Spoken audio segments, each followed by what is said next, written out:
வணக்கம் நண்பர்களே. போட்டித் தேர்வுகளுக்கு தயாராகிற எல்லாருக்கும் ஒரு முக்கியமான தலைப்பு பத்தி இன்னைக்கு நாம பார்க்க போறோம். அதுவும் சிவில் இன்ஜினியரிங்ல, குறிப்பா டிஎன்பிஎஸ்சி, ஏஇ, எஸ்எஸ்சி, ஜேஇ மாதிரியான தேர்வுகள்ல அடிக்கடி கேட்கப்படுற ஒரு விஷயம். அதுதான் ஆர்ச்சஸ், அதாவது வளைவுகள் சம்பந்தப்பட்ட தொழில்நுட்ப வார்த்தைகள்.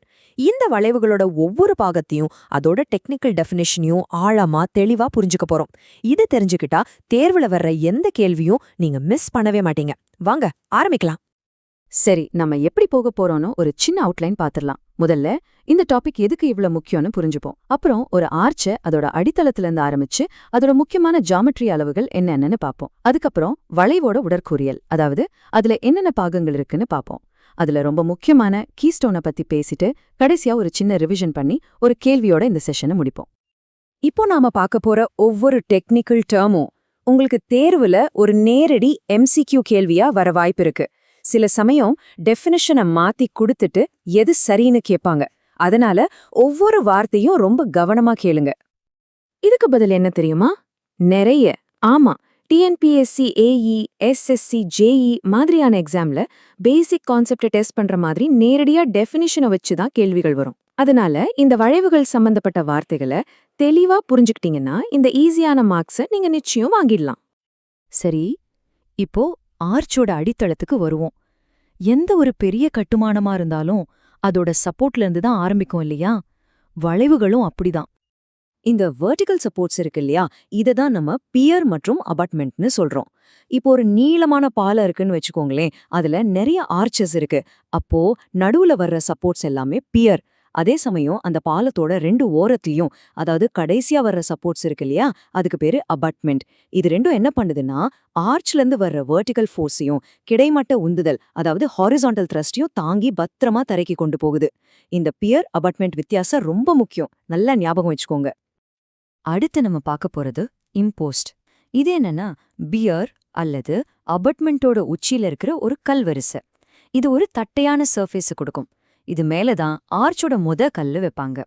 சொல்லப்போனா இது சப்போர்ட்டுக்கும் ஆர்ச்சுக்கும் நடுவுல ஒரு கனெக்ஷன் மாதிரி செயல்படுது. இப்போ அந்த இம்போஸ்டோட மேல் பரப்புல எங்கிருந்து வளைவு ஆரம்பிக்குதோ அந்த முதல் புள்ளிகளுக்கு பேர் தான் ஸ்ப்ரிங்கிங் பாயிண்ட்ஸ்.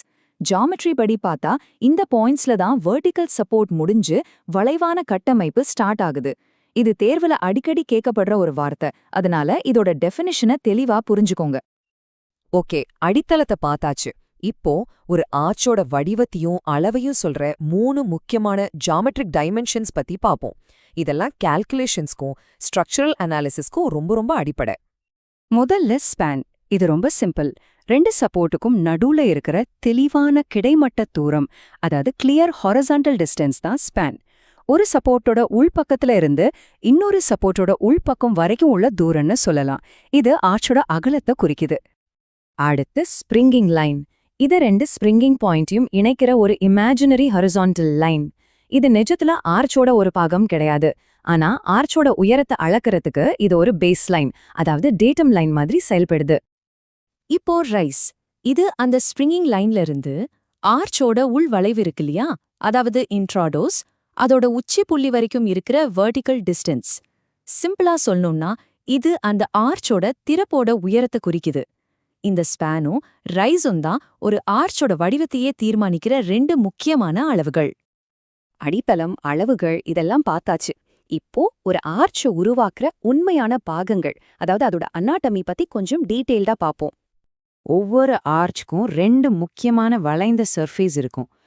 ஆர்ச்சோட கீழ் அல்லது உள்பக்கமா இருக்கிற வளைவுக்கு பேரு இன்ட்ராடோஸ். இதுக்கு சாஃபிட் அப்படின்னு இன்னொரு பேரும் இருக்கு. அதே மாதிரி ஆர்ச்சோட மேல் அல்லது வெளிப்பக்கமா இருக்கிற வளைவுக்கு பேரு எக்ஸ்ட்ராடோஸ்.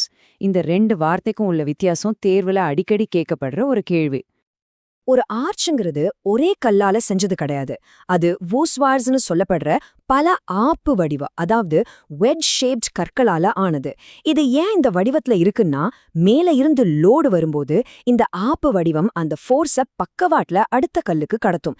இதனால முழு ஆர்ச்சும் டென்ஷன்ல இல்லாம கம்ப்ரெஷன்ல இருக்கும்படி டிசைன் பண்ணப்பட்டிருக்கு. உங்களுக்கே தெரியும், கல், கான்கிரீட் மாதிரி பொருட்கள் கம்ப்ரெஷன்ல ரொம்ப ஸ்ட்ராங், ஆனா டென்ஷன்ல ரொம்ப வீக். இதுதான் வளைவுகளோட வலிமைக்கு முக்கிய காரணம். இத வளைவின் ஆழம் அல்லது தடிமன் அப்படின்னு சொல்லலாம், அதாவது depth or thickness of arch. இது இன்ட்ராடோஸ்க்கும் எக்ஸ்ட்ராடோஸ்க்கும் நடுவுல இருக்கிற செங்குத்து தூரம். இந்த ஆழம் ஆர்ச்சோட சுமை தாங்குற திறனை பாதிக்கிற ஒரு முக்கியமான ஃபேக்டர். இதுவரைக்கும் ஆர்ச்சோட பெரும்பாலான பாகங்களை பார்த்துட்டோம்.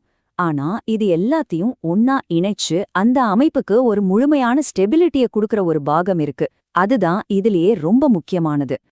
ஒரு நிமிஷம் கற்பனை பண்ணி பாருங்க. ஒரு ஆர்ச்ச 2 பக்கத்துல இருந்தும் யூஸ்வார்ஸ அடுக்கி கட்டிக்கிட்டே வர்றீங்க. அந்த உச்சியில இருக்கிற கடைசி சென்டர் கல்ல வைக்கிறதுக்கு முன்னாடி வரைக்கும் அந்த முழு அமைப்பும் ரொம்ப அன்ஸ்டேபிளா இருக்கும். அது ஈஸியா இடிஞ்சு விழுந்துடும். அந்த முழு கட்டமைப்பையும் லாக் பண்ணி அதுக்கு ஸ்ட்ரென்த் கொடுக்கிற அந்த கடைசி சென்டர் கல்லோட பேர் என்ன உங்களுக்கு தெரியுமா? அந்த முக்கியமான கல்ல வைக்கிற இடத்த முதல்ல வரையிருப்போம். ஆர்ச்சோட எக்ஸ்ட்ரடோஸ் இருக்கு இல்லையா, அதோட மிக உயரமான புள்ளிக்கு பேரு கிரவுன்.